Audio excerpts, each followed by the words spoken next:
A realidade é o seguinte, que tem obras, tem empresas que não têm um planejamento de fato. Quando você entra, por exemplo, para executar uma obra, vai se iniciar uma obra, no caso, pode ter casos que a empresa não tem um planejamento, simplesmente vai tocando, vai pedindo, agora tem que fazer isso, então vamos pedir isso, às vezes não tem nem orçamento, não tem esse planejamento.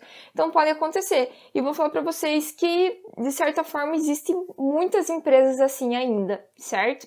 Mas vale lembrar vocês aqui também que existem outras empresas que já estão mais adeptas a isso, já respeitam, já fazem todo um planejamento muito antes da execução, muito antes da execução. E, gente, isso é lindo demais.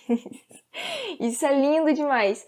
Quando você pega, por exemplo, um planejamento, você faz um planejamento de uma obra, onde você sabe quais etapas vão ser executadas, em qual momento, a partir desse momento vamos ter que mudar a instalação do canteiro para um outro local para terminar essa atividade. Então, um planejamento, por exemplo, digamos, das atividades e também por fases, né? Então a primeira fase até a instalação do canteiro nesse lugar vai ser desse jeito. Depois, quando tiver uma outra atividade, a gente vai ter que realocar algumas coisas para aumentar a produtividade, por exemplo, do local.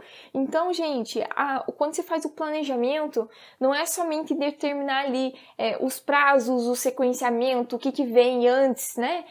No caso, você estudar a melhor maneira, sempre estudando a melhor alternativa daquilo ser executado em campo, né?